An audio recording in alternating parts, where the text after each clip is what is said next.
Hey, what's going on, everybody? Welcome back to the channel. In this video, we are looking at the NBA slate for Tuesday, November 15th. We just have a 5-game slate today, so let's get started. As always, if you enjoy the videos, appreciate it with the like button, subscribe if you haven't already. Got off of some of the guys I was on earlier yesterday, like SGA. One with Scotty Barnes with the Raptors missing. Some more pieces last night. Ended up being a lost night, but look ahead to today. Hopefully we can get right back on track. As always, you can check out Twitter for updates at the DFS process. Check out the website if you want to. And let's get started. So at the point guard position, your top three guys are Luka, Morant, and Lillard. Luka's touching almost 13,000. It's going to be tough to get to him today unless we get a lot of news. And I don't even mind going down to John Morant anyways. He's only 10-1. We know Desmond Bane is doubtful today, so Morant should get a little bit more shot attempts, maybe a little bit more usage. He's already a very high usage player. Jaren Jackson is expected to make his debut, but he should be limited in his first game in quite some time, so I expect Morant to be able to do really well in this matchup, especially without Bane, and the price tag is better, in my opinion, than like Luka's or Lillard's. Down here a little bit, De'Aaron Fox still looks very solid. He's been steady for the most part this year. Good matchup against the Brooklyn Nets at home. And then Zion is also questionable. If he's out, then McCollum at 79 looks pretty good. I like Clarkson coming off of a bad shooting night. Hopefully can get back on track. He's a couple of 2 games ago just didn't give you much peripherals, but last game just struggled with the shots. But in pretty close to games, if he's playing well, he'll get you over 33, 34, 35 minutes. And at home, the Jazz have been really, really good this year. Other picks at the point guard position could be going down to like Colin Sexton all the way here at 44. Josh Richardson, depending on the Jones news, if he's out again today. Over at shooting guard, Paul George, still very expensive. I like Ingram if there's no Zion. We know Bane is doubtful. So right now I'm going with Clarkson at 63. Just like the price tag at home. There's not a ton right now at the position that really sticks out. So as soon as we get more news, we can make some changes if needed. Conchar might start in place of Bane, but Jaren Jackson's coming back, and the price tag is almost $5K for him, so not crazy about that. And then value would be like Colin Sexton or Beasley or even Joe Harris. Over at small forward, the guy I'm looking at the most, probably in the mid-range, is like Dylan Brooks at 6K. We know Brooks loves to shoot. Wouldn't be surprised if him and Morant combined for like 50 shot attempts today. He's going to play good minutes in close games over like 33, 36. And without having Desmond Bane, he'll probably be the second most aggressive guy on the team behind John Morant, maybe in the first. He's a good defensive player, so he should be locked in on either McCollum or Ingram today, probably Ingram. Other guys that I like are Keegan Murray, who will put in at power forward.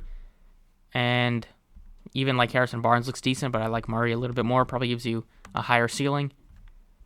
Power forward, Durant's in play. He's expensive, though, at 11.2. Keep an eye on the Zion news.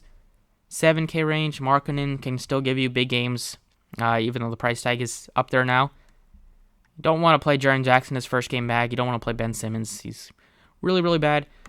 Keegan Murray at 48 is a guy I like.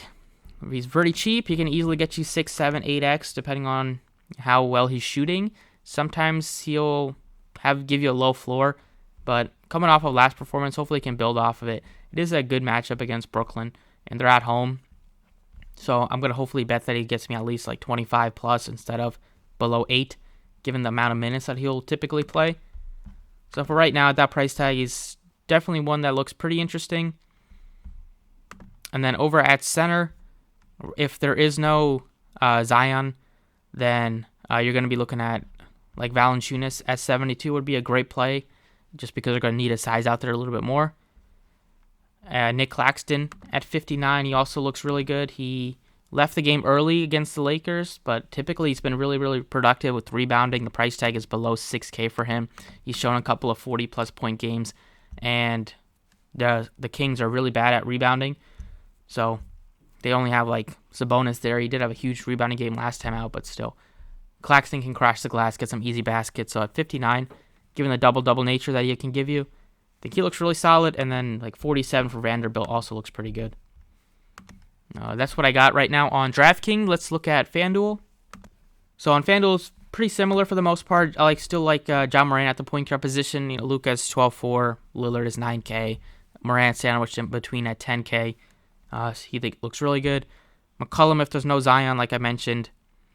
And then really not too much interest in these guys unless something changes with some injuries. Shooting guard, Paul George looks a little bit better based on his price tag, but I'd probably end up getting to McCollum or Ingram if Zion gets ruled out. But right now I plugged in Jordan Clarkson just because he's pretty affordable and he can get you 6x or maybe a little bit more if he gets really hot shooting.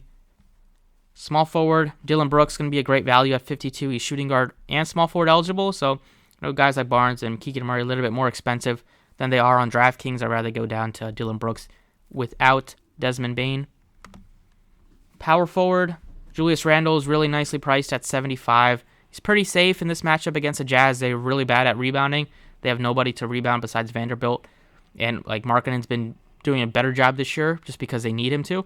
But otherwise, Randle should be able to crash the glass, get you an easy double-double, and probably chip in with some assists and defensive stats, as well as shooting a lot.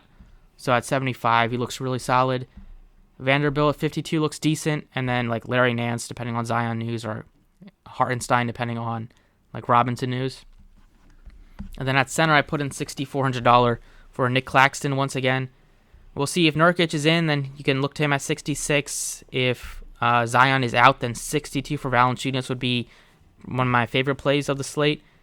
So keep an eye on it. Things will change once we get those injury reports later, but right now Claxton can get you 40 at that price tag. So that's what I got today. Thank you for watching. Best of luck tonight. Stay tuned for updates on Twitter at the DFS Process, and I will catch you all next time.